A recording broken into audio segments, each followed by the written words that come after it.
Covers. You show someone a stack of mid-century science fiction paperbacks, the first thing they're going to say is, those covers are rad. Long before I had brought home my first vintage science fiction paperback, I had always loved and respected these covers. They were out there, ranging from beautiful and well done to bizarre and gaudy. But one thing's for sure, they were always cool. They took chances. I mean, look at modern sci-fi and fantasy books. They all look the exact same! But one thing I know to be true, most of my viewers aren't looking at me. They're transfixed on this wall of wild, weird, and awesome art behind me, and that's more than okay. So one by one, I went through my collection of over 750 vintage science fiction paperbacks to find the best covers I own. So what's the criteria? Well, I'm ranking vintage science fiction paperbacks from the mainly 50s to 70s, although an 80s might have slipped in there somewhere, but nothing modern. Other than that, no real criteria. I love art and have dabbled in painting in the past, but I wouldn't say I have an eye for it or anything like that. So chances are, my picks, there's going to be some that you guys disagree with. You might disagree with all of them. That's kind of how opinions work. But that's okay, because literally I've ranked these based on one sole criteria: how much I liked it.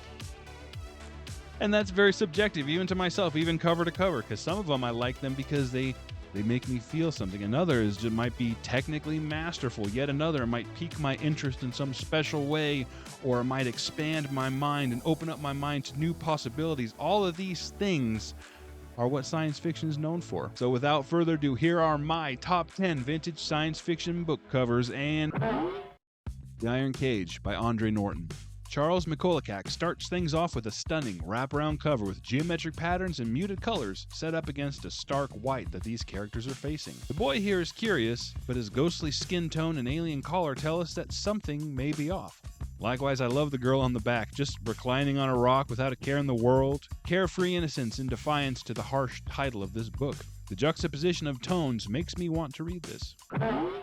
The Third Eye by Theodore Cogswell. The cover is by Ralph Brillhart, and I'll be the first to admit that this cover is flawed. It's a bit rough and probably isn't sniffing around the top of anyone else's lists, but there's just something about it. The freestanding webs containing this strange being, the completely alien spacecraft so abstract that I couldn't tell you in which direction it was flying, and even the distant landscape is delightfully bizarre.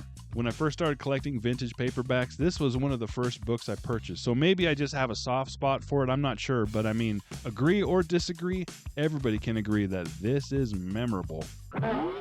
Beyond by Theodore Sturgeon. Tom Hallman leads us even further into the abstract. I saw this cover 10 feet away in a bookstore and instantly knew that I had to have it.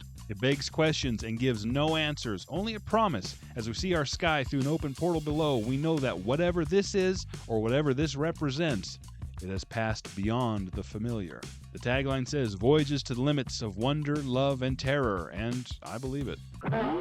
The Shadow of Heaven by Bob Shaw. Edward Soyka gives us a startling image we won't soon forget. It's simple and clean. You can't see this cover without needing to read this book. Stardrift by John Morrissey. The cover's by Jack Faragasso, and I cannot explain this one, but it makes me feel. It makes me feel things.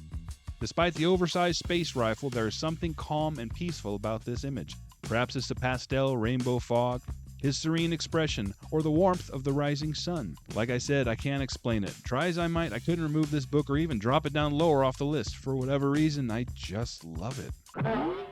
Princess of Mars by Edgar Rice Burroughs. Obviously, the Frazetta cover of Princess of Mars is epic and timeless, and I even love the original, but Gino D'Achille's mid-70s take on the Barsoom series is so unique and memorable that it more than deserves a spot on this list. Gino embraced vibrant oils, didn't bother blending brushstrokes, and yet still managed to achieve a high level of detail and his signature look. It's just great. Warrior of Larn by Gardner F. Fox. I've gushed about this cover in length on my review of Warrior of Larn, so I won't do it again here. It's like Frank Frazetta got told, no babes or piles of dead bodies, just the most badass sword and planet warrior possible, and he delivered. Seahorse in the Sky by Edmund Cooper. David Bergen crafted a visual that I have never seen before, and this cover stands out among a multitude. The low mists make the rocky terrain cloud-like, and subsequently make these characters' pilgrimage dreamlike. Set against the shades of purples, this green alien orb beckons all to this deserted city, though not as deserted as it originally seems. Seahorse in the Sky is a fantastic book with an equally fantastic cover. Assault on the Gods by Stephen Golden. The cover's by Don Mites, and just like number 3, we have a stark juxtaposition of colors, but Mites achieved a staggering level of detail. If I told you that a battle with fishbowl helmeted mercenaries fighting golden alien birds would be beautiful, would you believe me? Everything about this is gorgeous. From the liquid-like helmets to the muzzle flash, even the reflections of the muzzle flash on her suit, it's all simply amazing. Before we get to number 1, here are just a couple of honorable mentions. As the Curtain Falls by Robert Chilson. Hans Ulrich Osterwalder draws us in with how mysterious these otherworldly ruins are, from the greenish shadows to the bubbles emerging to the faint light at the entrance. I want to see what's in this alien Petra. It Was the Day of the Robot by Frank Belknap Long. No artist is listed here, and I don't know if anyone is really deserving of credit.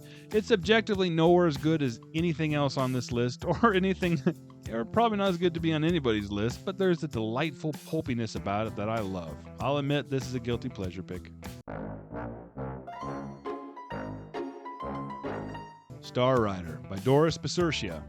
Fred Pfeiffer gave us this beauty, incorporating every technique at his disposal: scraping, splattering, knife work, wiping. Sure, Star Rider is riding side saddle, and that's a little silly, but she is so cool that we'll just give it a pass. The Cloud Walker by Edmund Cooper. It may appear more impressionism than science fiction, but that doesn't mean John Berkey's work here is any less impressive. The Secret People by John Wyndham. Perhaps Frank Frazetta's most unique cover. The Frazetta tone, detail, and muscular movement is all here, and I love these chunky mushrooms. But for a man who is well known for his sultry, sexy ladies, it's odd that the best booty he's ever put to canvas is right here. Just look at that badonkadonk. Fahrenheit 451 by Ray Bradbury. Baron Story gifted the world a flawless picture of magnificent chaos. Flames are stylized, almost dancing as they leap from the flamethrower. The books are fluttering in motion. Is it our imagination, or are they trying to get away? Despite being masked, we can clearly see the turmoil in Montague's heart, the evil wrought by his hands, and he wonders if he's burning away his very soul. One of the most important scenes in all of science fiction is somehow elevated by Story's brush. And those are my top 10 vintage science fiction paperback book covers that I own.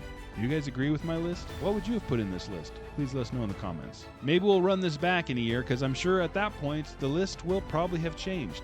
There are tens of thousands of old science fiction books out there just waiting to be collected. And like I say, I have, 750 or so. So I'm just getting started.